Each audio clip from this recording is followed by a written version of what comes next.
The stars twinkled against the vast blackness of space as the exploration vessel Pathfinder drifted silently through the Tau Ceti system. The ship was the pride of Earth's fleet, built to venture farther than any human had gone before. Its sleek hull gleamed under the light of the distant sun, solar panels extended like the wings of a great bird. On the bridge, Commander Eric Foster stood with his hands clasped behind his back. He was a tall man with short brown hair and eyes that had seen the wonders of a dozen star systems. Eric had been in space for most of his adult life, but something about this mission felt different. "Commander, we're picking up an unusual signal," said Communications Officer Lisa Brown, her fingers dancing across her console. She was young but experienced, with dark, curly hair pulled back in a practical ponytail. "It's not matching any known pattern." Eric moved to her station and looked at the readings. "Is it natural?" "No, sir. The pattern is too regular. I think it's artificial." The bridge fell silent. Everyone knew what this might mean. After decades of searching, humanity might have finally found proof they weren't alone in the universe. "Alert Dr. Rivera and tell Lieutenant Hayes to join us on the bridge," Eric ordered, his voice steady despite the excitement building in his chest. Dr. Amanda Rivera arrived first. She was the ship's xenobiologist, a woman with warm eyes and a brilliant mind who had spent her career preparing for this moment. "Is it true?" she asked, slightly out of breath from rushing to the bridge. "We don't know yet, but something is broadcasting in this system," Eric replied. Lieutenant William Hayes entered a moment later. He was the ship's tactical officer, a cautious man with sharp features and an even sharper mind. "Sir," he said with a nod. "Lisa, put the signal on the main screen," Eric commanded. The large display at the front of the bridge lit up with a pattern of pulses. They watched in silence for a minute before Amanda spoke. "It's a greeting," she said, her voice filled with wonder. "Look at the mathematical pattern. It's designed to be recognized by any species that understands basic math." "Can we respond?" Eric asked. "I believe so," Lisa said. "The signal includes coordinates. They want us to meet them." Eric looked at his officers. This was the moment humanity had been waiting for, but caution was necessary. "William, what's your assessment?" The lieutenant studied the data carefully. "The signal is coming from the fourth planet in the system. It's within our range, but I recommend we approach with shields up." "Agreed," Eric said. "Lisa, send a response using the same pattern. Amanda, prepare your first contact protocols. William, keep our defenses ready but not aggressive. We don't want to seem hostile." The Pathfinder changed course, its engines glowing blue against the darkness as it moved toward the fourth planet. It was a beautiful world, smaller than Earth, but with swirling clouds of white and purple over blue oceans. As they entered orbit, the signal grew stronger. Then, without warning, a ship appeared from behind the planet's moon. It was unlike anything humans had built, sleek, with curves that seemed impossible, and a surface that shimmered with colors that changed as they watched. "Scanning the vessel," said Susan Moore, the sensor officer. Her blonde hair was cut short, framing a face that rarely showed emotion, but even she looked amazed. "It's about twice our size. No weapons seem to be active. They're hailing us." "On screen," Eric ordered. The display changed to show a being unlike any human. It had pale, almost translucent skin that glowed from within. Its 4 eyes were large and set wide on a face that seemed gentle. When it spoke, its words were translated by the ship's computer. "Greetings, travelers from Earth. We are the Valorians. We have observed your world from afar and decided the time was right to welcome you to the galactic community." Eric stepped forward. "I am Commander Eric Foster of the Earth vessel Pathfinder. We come in peace and friendship." The alien made a gesture that might have been a smile. "We are pleased to hear this. We too seek peaceful relations. Our civilizations have much to share." Over the next few days, the humans and Valorians exchanged information. The aliens seemed eager to share knowledge about space travel, energy technology, and medicine. They invited a delegation from Earth to visit their homeworld. Most of the crew was excited by the invitation, but William Hayes felt uneasy. While analyzing the Valorian technology, he noticed strange gaps in what they shared. They spoke of peace, but their ships had what looked like weapon mounts. They talked about other alien friends but never arranged meetings. Late one night, William was reviewing sensor data when he found something odd. The Valorian ship had scanned Earth extensively before making contact. The scans focused on population, centers, resource deposits, and military installations. William brought his concerns to Eric's quarters. "Commander, I believe we should be cautious. The Valorians may not be telling us everything." Eric looked troubled. "What have you found?" William showed him the data. Their scans of Earth weren't about cultural exchange. They were strategic, and I found references in their database to other species that suddenly disappear from their records. Before Eric could respond, Amanda called over the intercom. "Commander, the Valorian ambassador wants to speak with you. The United Earth Council has approved the visit to their homeworld. We leave tomorrow." Eric looked at William. "Keep investigating, but be discreet. For now, we accept their invitation. If they have hidden motives, we need to discover what they are." The next morning, a team was selected. Commander Foster, Dr. Rivera, Lieutenant Hayes, and Security Officer Catherine Daniels, a strong woman with red hair and the best combat record on the ship. As they boarded the Valorian vessel, William whispered to Catherine, "Keep your eyes open, something isn't right here." Catherine nodded slightly, her hand never far from her sidearm. "Always do." The Valorian ship pulled away from the Pathfinder, accelerating to speeds humans had only dreamed of. The stars blurred outside the viewport as Earth's first delegation to an alien world sped toward a destiny none of them could predict. Behind them, the blue dot of Earth grew smaller, unaware that its children were heading into the den of what might be the galaxy's most dangerous predators. But the Valorians had never encountered humans before. They didn't know that on Earth, the most dangerous predator had always been man. The journey to the Valorian homeworld took 3 Earth days. The human delegation spent this time learning about their hosts. Dr. Amanda Rivera was most interested in their medical knowledge, while Lieutenant William Hayes quietly observed everything, looking for clues about their true nature. The Valorian ship dropped out of faster-than-light travel near a large blue-green planet. Unlike Earth, it had 3 small moons and rings of sparkling ice and rock. Massive cities covered parts of the surface, glowing with light even from space. "Welcome to Valoria Prime," said Zevtar, their main Valorian contact. His skin glowed slightly brighter when he spoke. "Your people are the first to visit our home in over 50 years. We're honored," Commander Eric Foster replied, though he noticed that Zevtar had not explained why no other species had visited in so long. Their ship landed in a huge docking bay in the capital city. As the humans stepped out, they were met by a group of Valorians wearing formal robes that flowed around them like water. The aliens bowed slightly, their 4 eyes blinking in unison. "You will stay in our guest quarters," said a female Valorian named Miralun. "Tomorrow we will show you our greatest achievements." The guest quarters were beautiful, with walls that changed color based on the mood of the room's occupant. The kiu, beds adjusted to fit human bodies perfectly. The food was made to match Earth tastes. "They've studied us very carefully," Catherine Daniels said as she tested the security of their rooms. The tough security officer never fully relaxed in new places. "Too carefully, maybe." William nodded. "I agree. They knew exactly what would please us before we even arrived." Amanda was less worried. "They're advanced. Of course they studied us. Before making contact, wouldn't we do the same?" The next morning, the Valorians took them on a tour of their capital. They showed the humans vast libraries of knowledge, medical centers where no one ever died of disease, and gardens with plants from 100 worlds. In one medical building, Amanda watched in amazement as a Valorian doctor used a small device to instantly heal a deep cut. "This technology could save millions of lives on Earth," she said.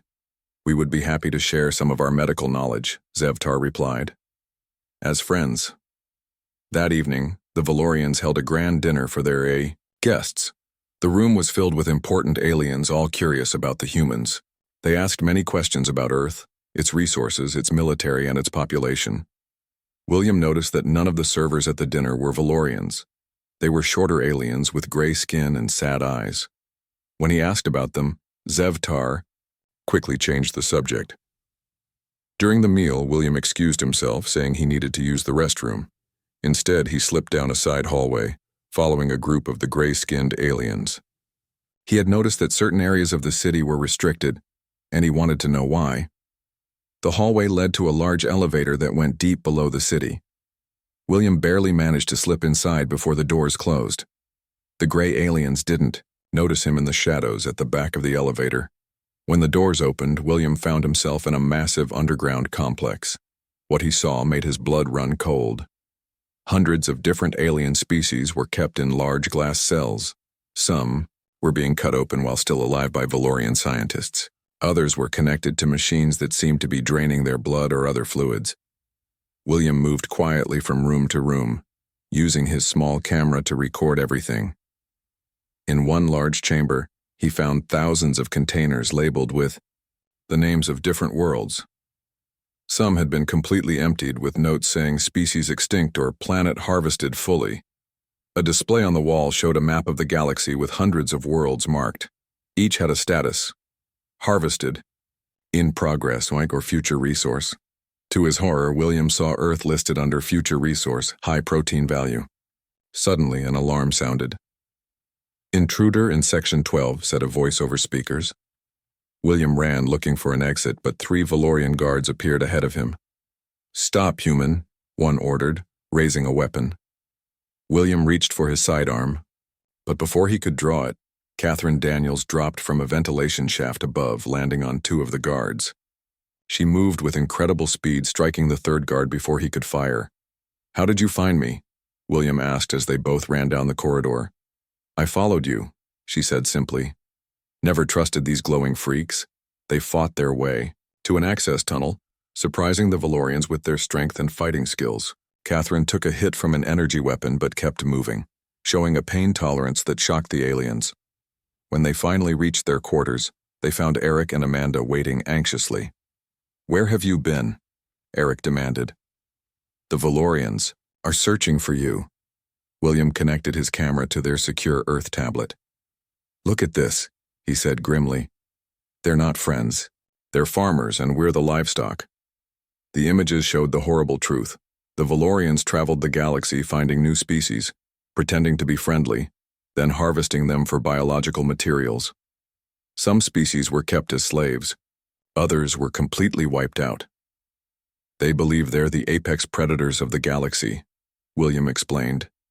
"They think it's their right to consume other species." Just then, Zevtar entered their quarters with 2 guards. His skin no longer glowed with friendly colors but pulsed with angry red light.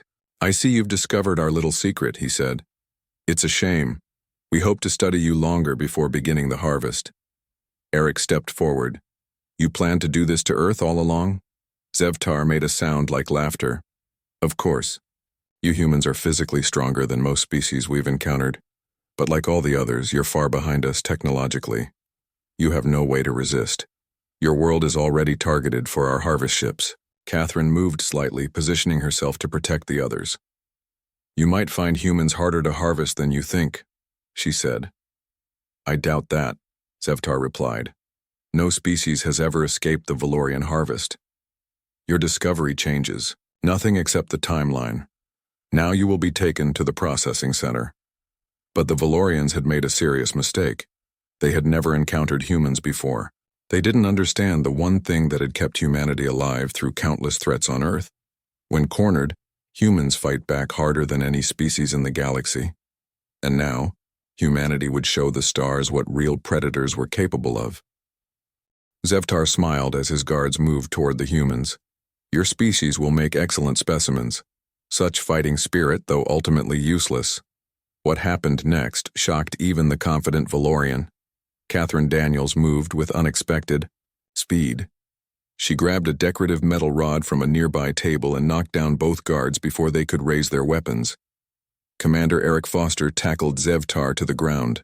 William, find us a way out, Eric ordered as he held the struggling alien. William Hayes quickly checked his tablet. I downloaded part of their network when I was in the lower levels. There's a small transport bay 2 levels down. We might be able to steal a ship. Then that's our plan, Eric said. He looked at Zevtar. You're coming with us as insurance. The alien laughed. You cannot escape Valoria Prime. The security systems will stop you. We'll see about that, Catherine said as she took weapons from the fallen guards. Amanda Rivera, who had been quiet with shock, finally spoke. The medical lab we visited today. I saw security terminals. I might be able to access them. The humans moved quickly through the halls with Zevtar as their prisoner. Alarms blared around them, but Catherine's combat skills and William's downloaded map helped them avoid most of the Valorian security forces. When they reached the medical lab, Amanda went straight to a terminal. Her fingers flew over the alien. Controls. Their computer language is based on mathematical principles similar to ours, she explained. I think I can... Yes, I've accessed their security network. Can you shut it down? Eric asked. Better, Amanda said with a small smile. I can redirect it. They'll be looking for us in the north section while we head south to the transport bay. As they moved through the building, they encountered more of the gray-skinned slave aliens.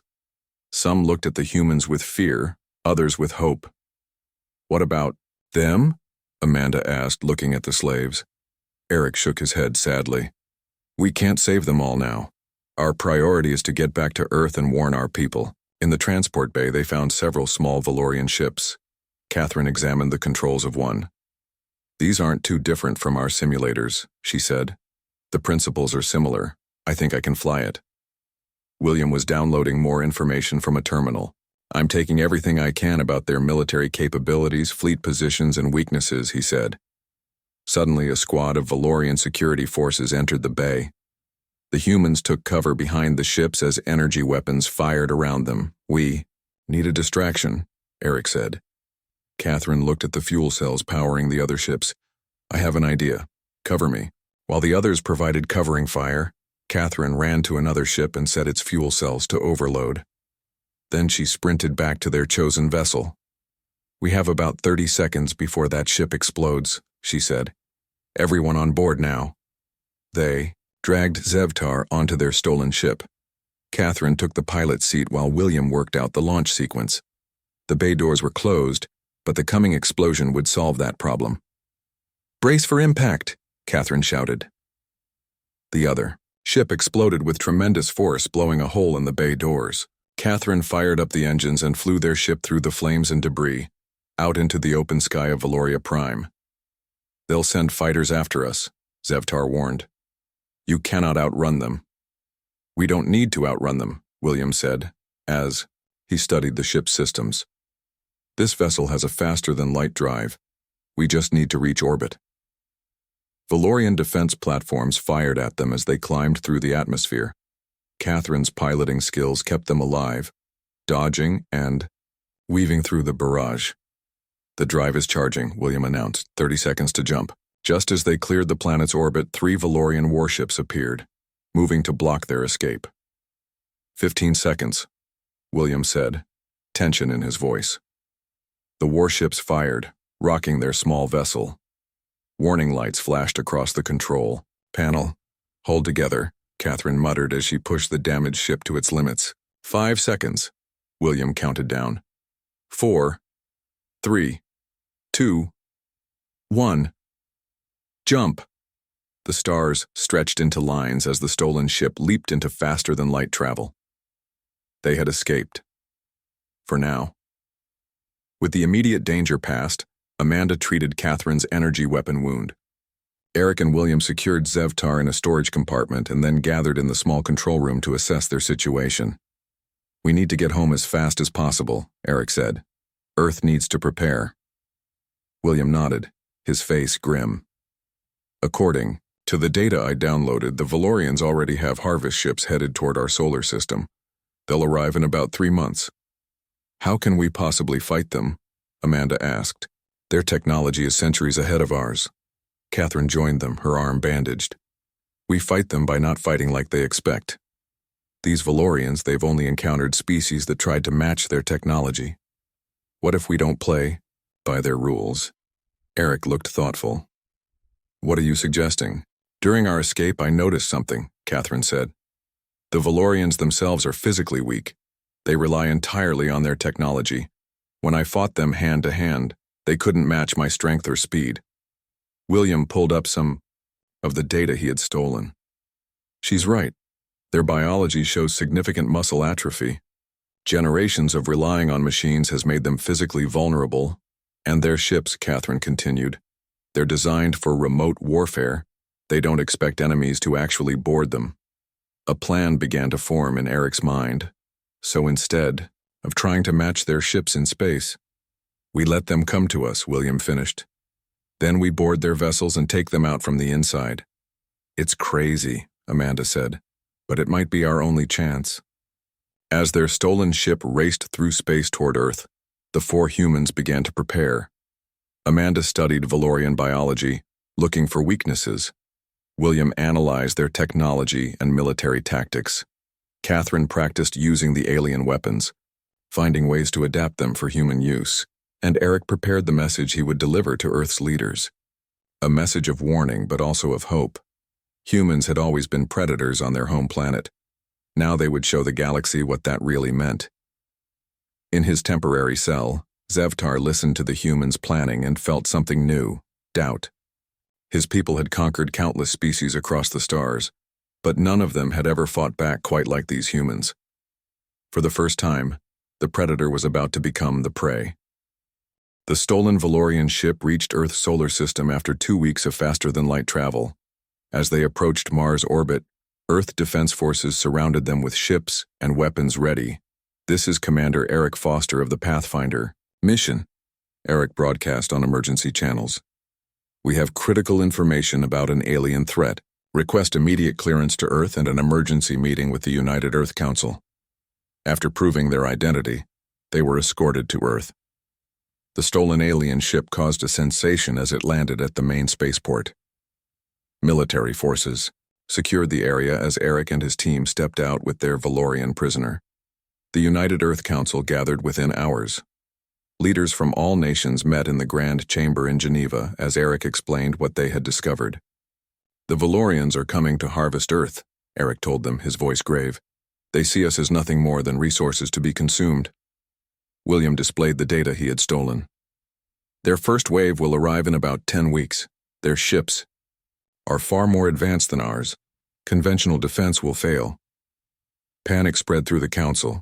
Some argued for attempting peace negotiations. Others wanted to build more weapons.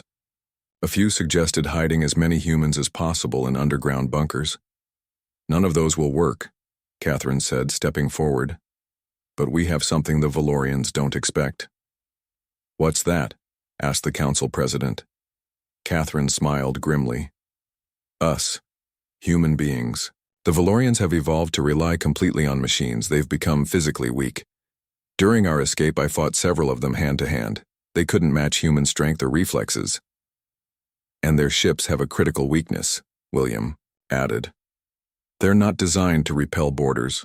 They assume no enemy would be able to get close enough to attempt boarding actions.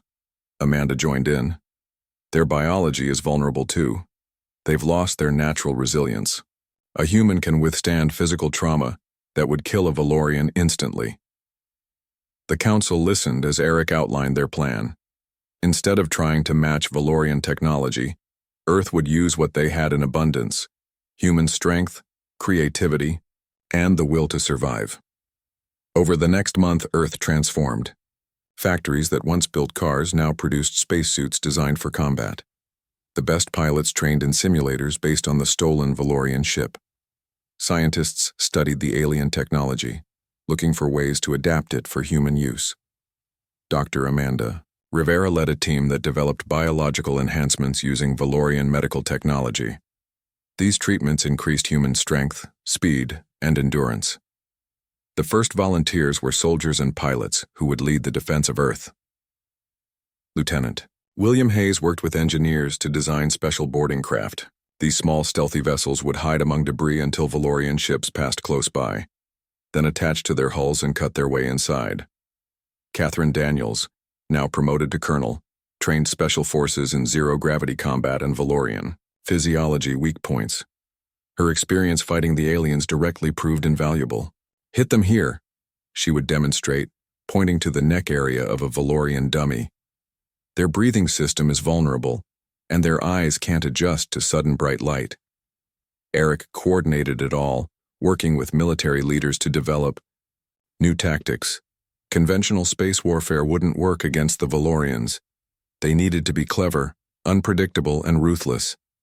They also questioned Zevtar, who was both puzzled and impressed by human preparations.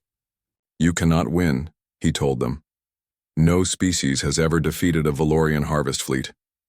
"No species like us has ever tried," Eric replied.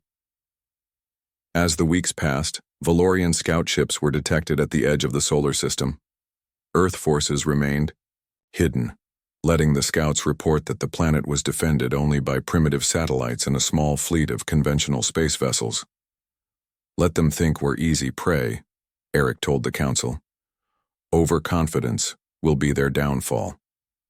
The day of the invasion came sooner than expected. 50 large Valorian harvest ships entered the solar system, heading directly for Earth. Their sensors detected the small defense fleet waiting in Earth orbit. The human ships broadcast messages of surrender, appearing to panic at the sight of the alien armada. The Valorians, believing victory was certain, moved closer, preparing to disable Earth's defenses with electromagnetic pulses. That's when the trap was sprung.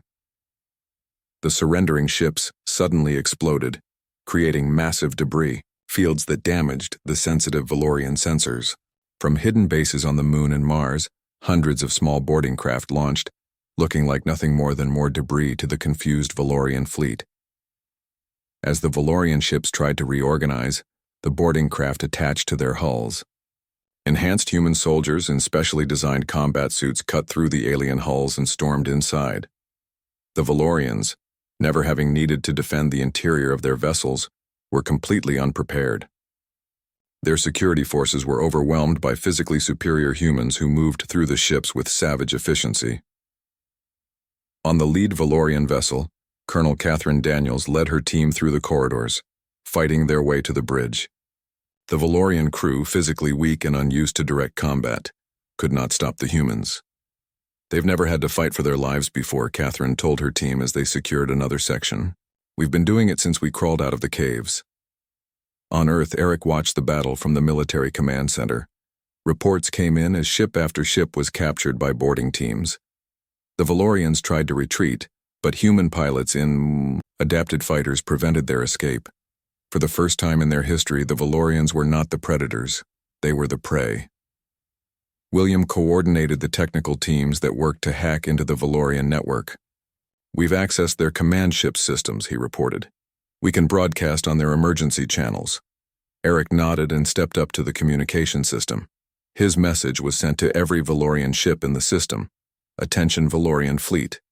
This is Commander Eric Foster of Earth. You came to our world believing we were easy prey to be harvested. You were wrong. Humans are not your cattle. We are the apex predators of Earth, and we will not be conquered or consumed." On the captured command ship, Catherine secured the Valorian admiral, a stunned alien who could not comprehend how his perfect plan had failed so completely. "How?" the admiral asked. "How did primitive humans defeat our superior technology?" Catherine smiled grimly. "You forgot the most important lesson of evolution. It's not always the species with the best technology that survives. Sometimes it's the one most willing to fight." The battle for Earth was not over, but the tide had turned. Humanity had shown the stars what real predators were capable of when defending their home. 5 years passed since Earth's first battle with the Valorians. The galaxy had changed in ways no one could have imagined. In the command room of the Starship Defender, Admiral William Hayes studied the star map showing 3 liberated systems. After the victory at Earth, humans had not simply defended their home.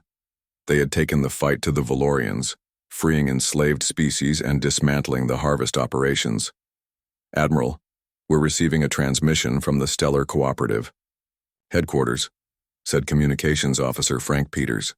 "Put it through," William replied. The screen lit up to show Ambassador Eric Foster. The former commander had aged well, with only a few more gray hairs to show for the years of war and diplomacy. "William, good to see you," Eric said with a smile.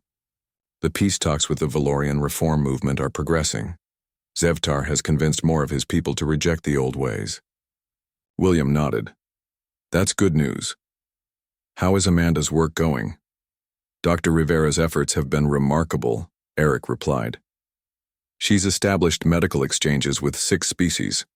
The former slave races are recovering. The Neri have even started rebuilding cities on their homeworld. After the initial victory at Earth, humans had done something the Valorians never expected. Instead of simply defeating their enemies, they had offered help to the oppressed species they found. Dr. Amanda Rivera had led missions to heal and rebuild worlds damaged by Valorian harvesting. The Stellar Cooperative had formed naturally as liberated species joined with humans to stand against the Valorian Empire. Each brought unique skills and knowledge. The Neri were master builders. The Talek were experts in agriculture. The Voral understood cosmic radiation better than any other species. Together they were stronger than any single civilization could be alone. "We've detected unusual activity in the Epsilon sector," William said, changing the subject. "The old guard Valorians might be planning something." "Colonel Daniels is investigating," Eric assured him. "Her intelligence network has agents throughout Valorian space." Colonel Catherine Daniels had become the head of cooperative intelligence. Her understanding of Valorian psychology and tactics had helped prevent several surprise attacks. Her teams of human and alien agents worked together, gathering information and disrupting Valorian operations. The conversation was interrupted as an officer rushed into the room. "Admiral, we've detected a Valorian battleship entering the system. It's broadcasting on open channels requesting permission to approach." William straightened. "Weapon status?" "None active, sir. They're running with shields down. It appears to be Zevtar's personal vessel." "Allow them to approach but maintain combat readiness," William ordered. He turned back to Eric on the screen. "It seems your friend has arrived ahead of schedule. I'll meet you there," Eric said before signing off. 2 hours later, William stood in the main docking bay of Cooperative Station Prime as the Valorian ship settled onto the landing pad. The doors opened to reveal Zevtar, now wearing the simple blue robes of the reform movement instead of the elaborate garments of the old empire. "Admiral Hayes," Zevtar said with a slight bow. "Thank you for allowing this meeting." "Ambassador, Foster will be here soon," William replied. "He mentioned peace talks." "Yes, but there is another matter I wanted to discuss with both of you." Zevtar looked around the docking bay with interest. "Your station is impressive. Humans and former slave species working together. Something the old empire would have considered impossible." Eric arrived, accompanied by Dr. Amanda Rivera and Colonel Catherine Daniels. The original team from the Pathfinder, now leaders of humanity's new place in the galaxy. "Zevtar," Eric greeted the Valorian warmly. "You're earlier than expected." "Events are moving quickly," Zevtar replied. "The civil war on our homeworld has reached a critical point. The reform movement now controls 70% of our territory. The old guard is desperate." "Which explains the activity in the Epsilon sector," Catherine noted. "Precisely, Colonel. They plan a final massive attack on both human space and my supporters." Zevtar's skin glowed with concern. "But that is not why I came early. I have a proposal." He led them to a conference room where he displayed plans for a new type of ship. It combined Valorian technology with human innovation and contributions from other cooperative species. "A joint exploration vessel," Zevtar explained. "Not for war, but for discovery. To seek out new worlds not for harvesting, but for knowledge and peaceful contact."